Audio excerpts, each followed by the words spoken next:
Hello! Hi, I'm Tim and pupunta ako ng workshop today kasi marami akong gagawin ngayon. And gusto ko lang i-vlog to ngayon para may remembrance ako ngayong prelims. Paalis na ako, nag-ayos lang ako ng gamit.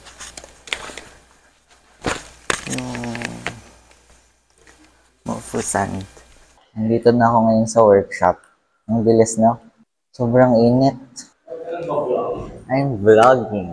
Ano na progress niyo? Nag-snacks muna ako. Nagugutom na kasi ko eh. Nag-snacks muna. Snacks. Workshop tour. Tour ko kayo sa workshop. Ayan. Ganyan kami maupo pabaliktad. Commercial species of Philippine wood.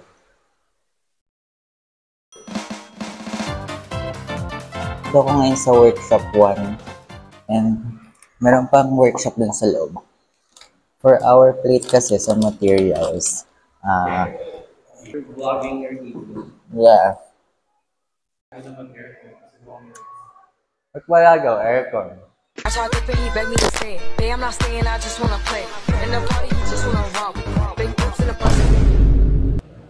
So yun, ending, hindi ako nakagawa sa workshop kasi nga marami akong ginawa nung time na yun. Pero hindi yung pinakagagawin ko. So dito ko na sa bahay ginawa yung resin.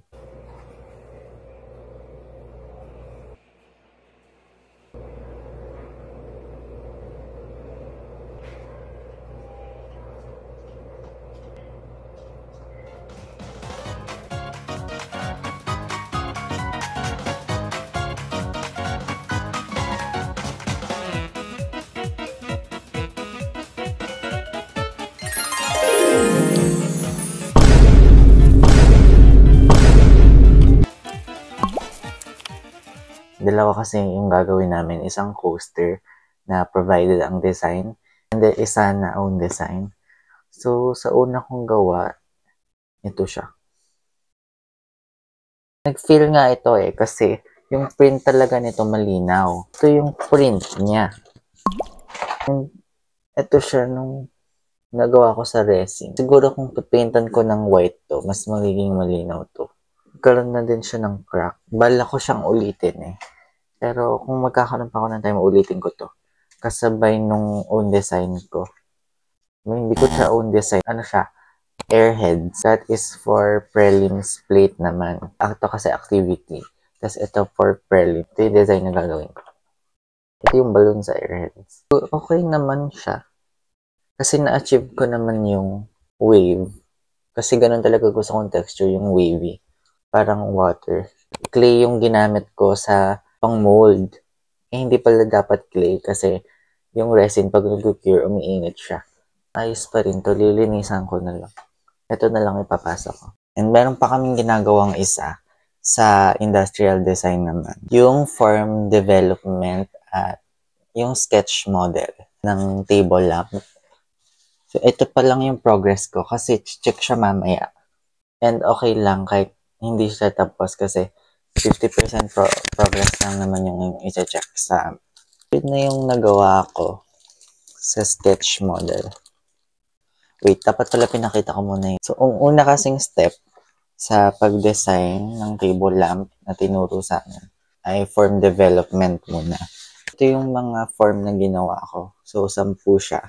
And namili prof namin ng 3. Etong 3. Inulit ko siya. Eto na siya.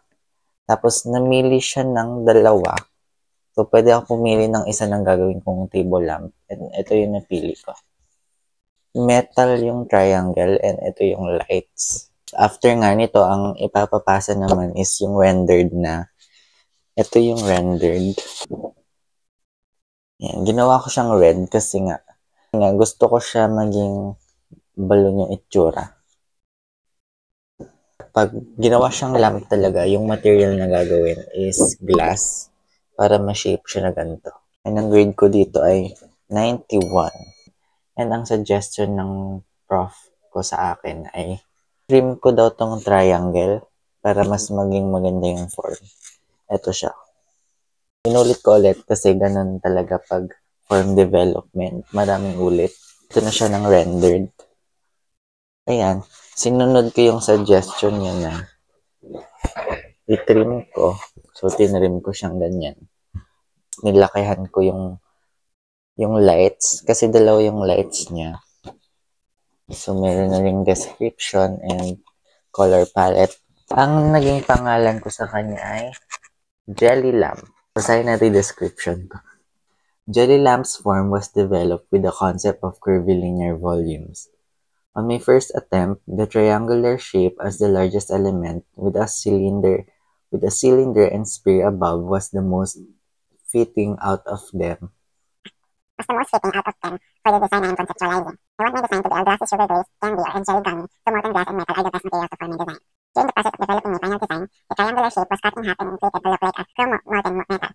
The glass cylinder and balloon-like sphere above, that serves as the light is pierced into the blob.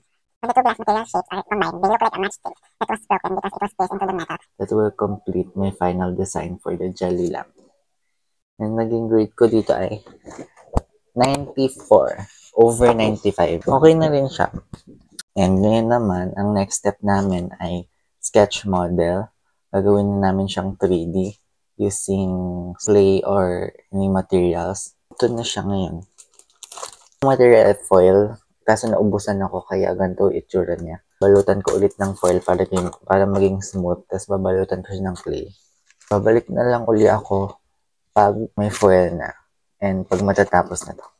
Wait pala, gusto ko ipakita yung portfolio ko sa industrial design first sem. Ito siya. Favorite ko talaga yung style na Frutiger Aero. Tulad nito sa materials. Yung design ko is ganito. Portfolio ko, ganito din. So, ito. Dalawa yung front page ko eh. Di ba may picture? Industrial Design Portfolio by Timothy Kauyao. Very 2000s catalog yung design. Yung mga ginawa ko, 6 siya. 6 na.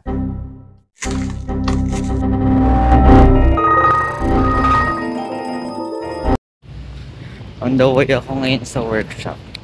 Kasi, checking ng progress namin dun sa sketch model.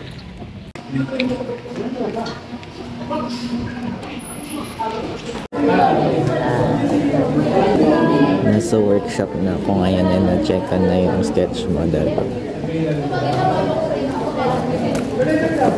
My grade is 92 over 100.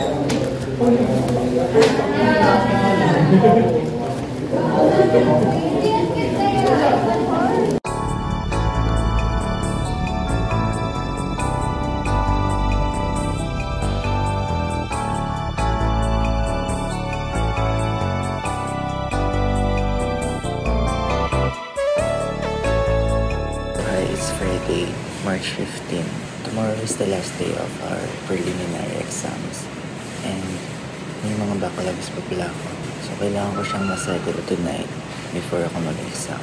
Ang gagawin ko tonight ay mag-edit ng video and magkagawa ng play. Tapos, meron akong speech tomorrow. And di pa ako prepared. Purposive communication. Nag-aaral pa ako for theology exam. Kaya, good luck sa akin. It's already 1:28 a.m. and I'm still working on this plate. Yan siya, 2-point perspective ng water bottle. Hindi ko siya tinapos kasi hindi ko alam paano gagawin. Mamaya ko na lang sa school itutuloy. Papahelp ako. And, na-realize ko na wala pala akong uniform. Kasi yung prompt ko mamaya, hindi pa rin ako prepared. Ilang hours na lang. Meron na akong alam, pero hindi kulang ako sa practice. I think magpa-flop ako later. Liligpit na ako, babalik na lang uli ako dito. I'll clean my things na. Tapos, babalik ako sa room. Babalik ulit ako dito for impromptu. And theology. May review pala ako. Joke, hindi na.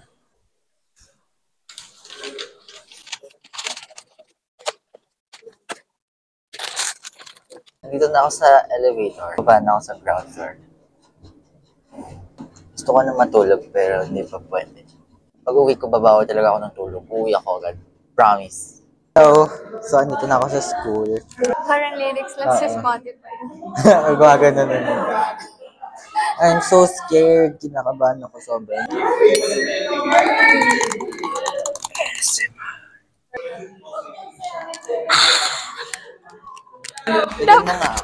Dapat ay ASMR din yan.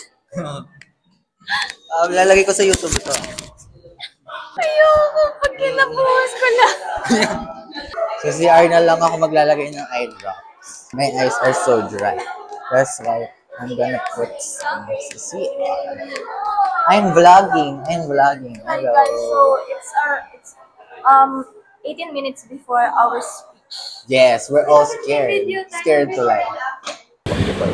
So, hello. Tapos na kami sa impromptu. And naging okay yung results. Kasi, ang topic ko ay, what should be the punishment for cyberbullying? Nasagot ko siya. Actually, nag-take muna ako ng notes for 2 minutes. Tapos, may kodigo ako sa hands ko. Pero satisfied ako sa naging impromptu ko kasi nagtuloy-tuloy naman ako. May mental block ako konti pero goods lang. Ayun, nakapag-lunch na din. Waiting na lang ako for our last exam sa theology. Hi, so update lang. Tapos na yung prelims namin. Clap. And to end our day, naglibot kami sa Espanya. And after no, nag-novel kami para sa food. Hi! Andito naman ako ngayon sa T-Novel. I'm with Lowen. Hello! Hi! Hintay namin si Moma kaso ginost ka. Kaya nga. Mama, I hate you. We hate Moma. Saan tayo pupunta? Kuya Don. Mr. Kuya Don. Wait. Salili ko. Kung pa-right, susunduin na si Alex. Ngayon sa Dapitan naman kami pupunta. Kasi nga lang ako gumala after school. Kasi lagi ako. Tapos, Dapitan, kasi naghahanap kami ng cheese sticks and ice cream. Kaso wala.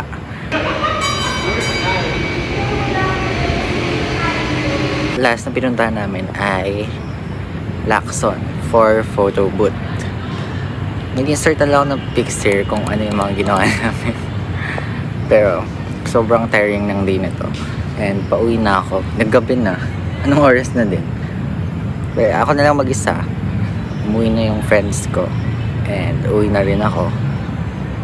So, yun lang for this video. Bye-bye! Additional pala, wait lang. Malas rin ako kasi yung bagong bili kong microphone for vlogging, nasira siya. Look!